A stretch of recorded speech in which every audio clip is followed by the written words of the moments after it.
The time in which we live is much like any other in that the quest for happiness continues.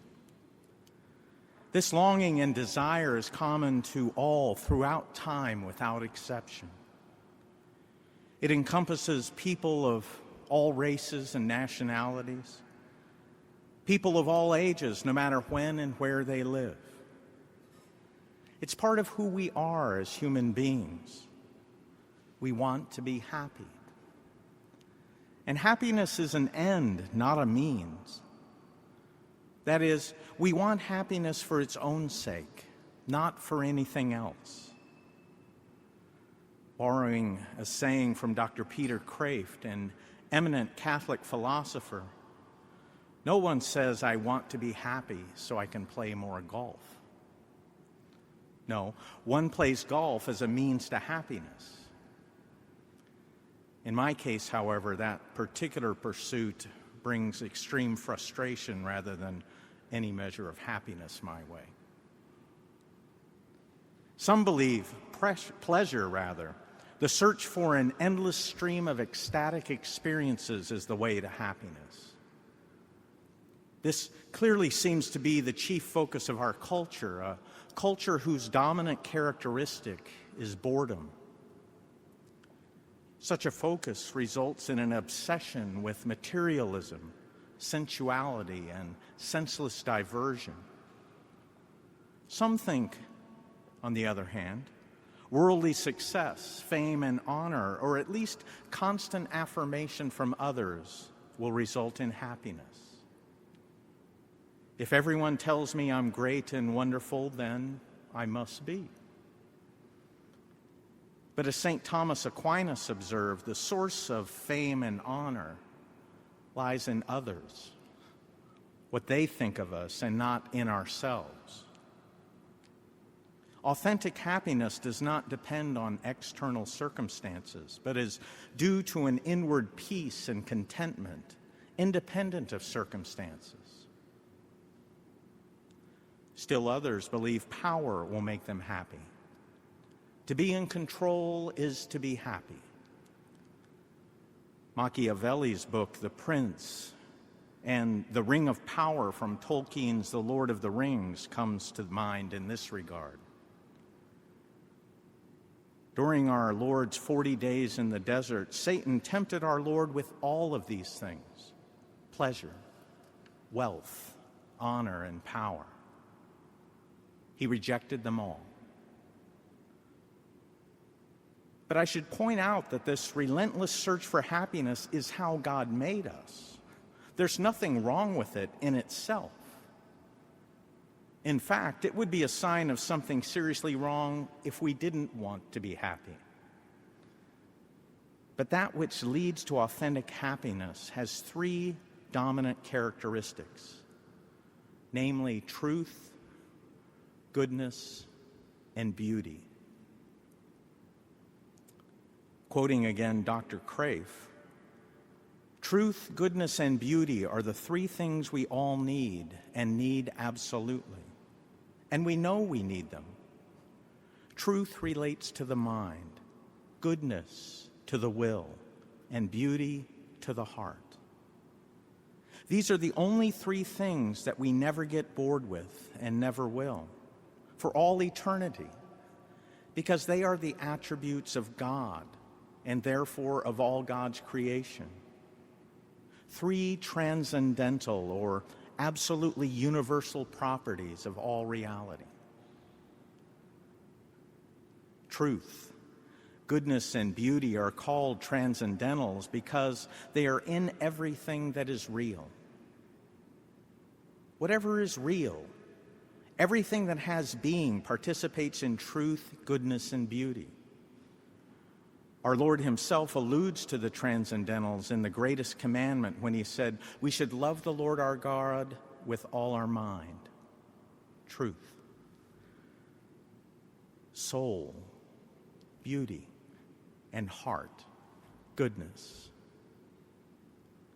But if the means by which we aim to attain happiness isn't true, good, and beautiful, in the end we will still ask ourselves, is this all there is? the suicide rate, which is at a 30-year high in the U.S., the drug and opiate epidemic, and the huge increase in clinical depression all testify to this. Truth, goodness, and beauty have been under attack in our culture for a long time, but tonight I'll be focusing on truth. How do we discover truth? That is, objective truth. That which is true always, everywhere, and for everyone. Some, especially in our modern culture, would object to formulating the question that way, for they would maintain either, one, we make our own truth or our own reality, or two, they would insist that there is no such thing as objective truth. There's no such thing as something true always, everywhere, and for everyone. The inherent contradiction in this latter position seems to be lost on those who espouse it. You know, those who say, that may be true for you, but it's not true for me. Or, that's your truth. But if it is objectively true that there is no such thing as objective truth, then there's at least one objective truth, namely that there is no objective truth, which clearly is a contradiction. This is merely another example of trying to achieve happiness through power, through the raw exercise of our will, albeit a silly and futile one, for objective truth, that is, reality, does not change merely because someone wills it. Clicking your heels together 3 times and saying, there's no place like home, there's no place like home, will not get you to Kansas, sincerity and magic shoes notwithstanding. Nevertheless, our culture has swallowed this bogus philosophy completely, hook, line, and sinker. Where else does the tragedy of gender confusion and the like come from? And if this radical philosophy is true, then why the outrage at the various evils that even our corrupt culture correctly condemns? Racism, sexual harassment, sexual abuse, and the like. Could it not be said that the perpetrators of these crimes were just acting on their concept of the universe, their reality, what's true for them? Of course, we rightly condemn such sinful and reprehensible actions, but on what basis? If it's because we don't like it, or because there are more of us who find it reprehensible than those that don't, that is wholly inadequate. For then racism and other evils would become praiseworthy or even moral imperatives if the majority approved of them. Isn't it rather that it is true always, everywhere, and for everyone that treating people like objects, treating them as things, is a sin against their inherent human dignity? Of course it is. But if we admit that this is objectively true, then might not there be other objective truths? On what basis do we maintain there's only one objective truth? As Christians, we're all familiar with the question Pilate asked Jesus before condemning him to death, that being, what is truth? Sadly, our modern society doesn't even rise to this level of cynicism, in that we've stopped even asking this question. But let us ask the question, what is truth? Really, it's the easiest question in the world to answer, for you only need common sense to do so. But many have been duped into thinking only modern science can provide sure and certain knowledge of truth. And since you and I aren't scientists, we have to wait for a scientific study to tell us what to think. Now, the scientific method is an incredible achievement, but mankind has been recognizing and discovering truth long before modern science came onto the scene. So what is this common sense definition of truth? According to Aristotle, truth is saying of what is, that it is, and of what is not, that it is not. Truth is saying of what is, that it is, and of what is not, that it is not. In other words, when our judgments conform to reality, we speak truly. When they do not, we speak falsely. Truth, then, consists in determining whether what we assert conforms to reality.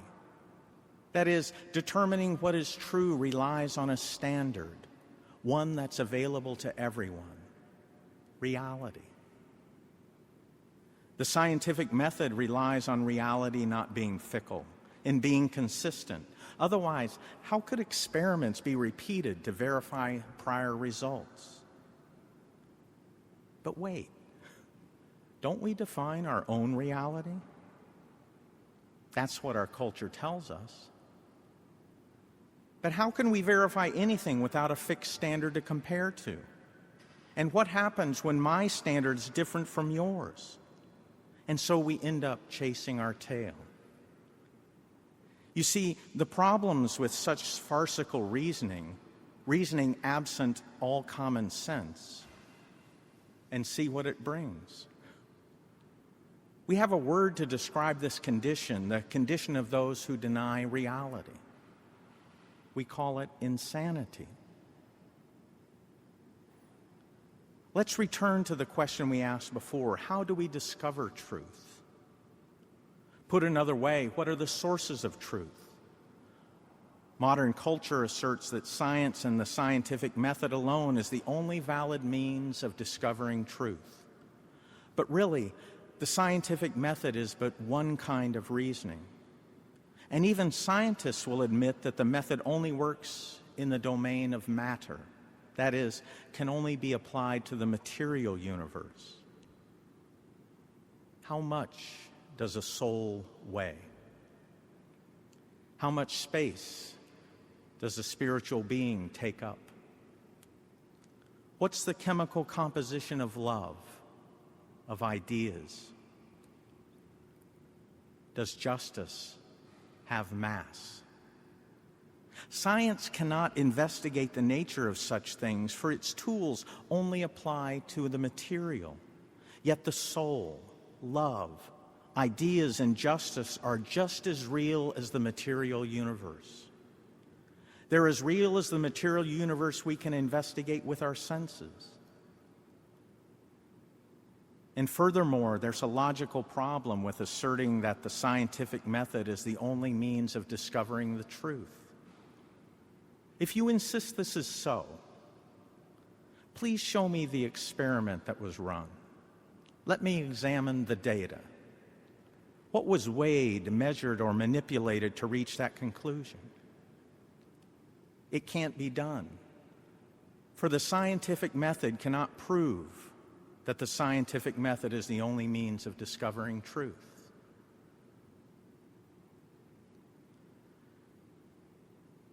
Now, reasoning includes logical deduction and induction. In deductive reasoning, we know that if A is B and B is C, then A is C. In inductive reasoning, we can sometimes discover general principles from specific instances. These two types of reasoning do not depend on the scientific method. Indeed, the scientific method depends on them. Another source of truth is truth himself. That is, God revealing truth to us. He does this in many ways, but direct revelation and natural law are the ordinary means by which we learn these truths. To cite but two instances, we know that God is a Trinity through divine revelation. And everyone, without exception, without being taught, knows via natural law that killing an innocent person is wrong. God seems to have chosen revelation and natural law to reveal the most important spiritual and moral truths to us.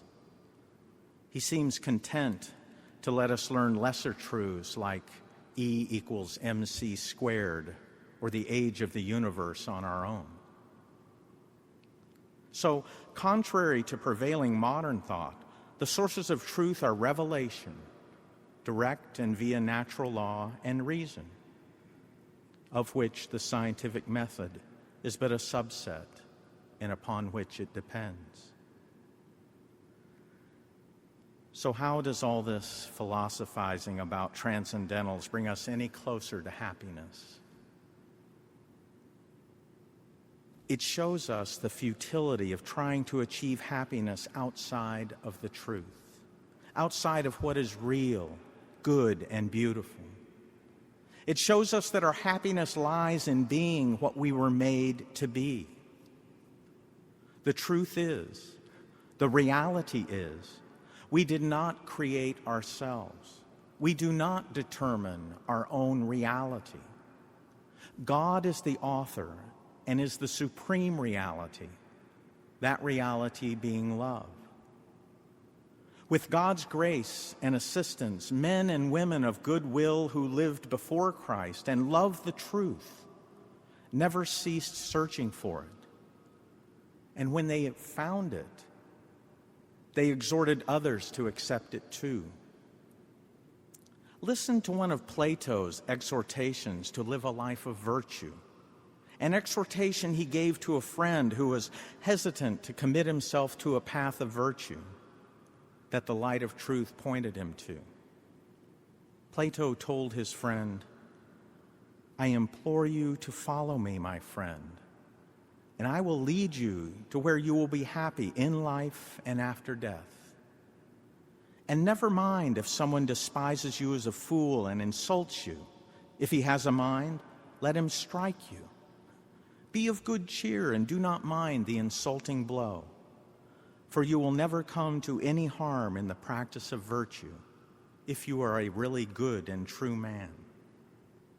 Truth has revealed to us that the best way of life is to practice justice and every virtue in life and death. This way let us go, and in this let us exhort all to follow us." Plato espoused the virtue of truth, the way of virtue, the way of truth 400 years before Christ. Why? Because he recognized truth as a fundamental human right. Truth is our heritage. According to Plato, to deliberately deprive future generations of the truth is to deprive them of their birthright and their inheritance. Plato never met Jesus, but that was who he was searching for. How much more, then, should we who have received untold graces through the sacraments be committed to spreading the truth, to telling others about our Lord? We know the fullness of truth. We know the way, the truth, and the life. He is not just the source of our happiness. He is the happiness we seek. The truth is, there is no other.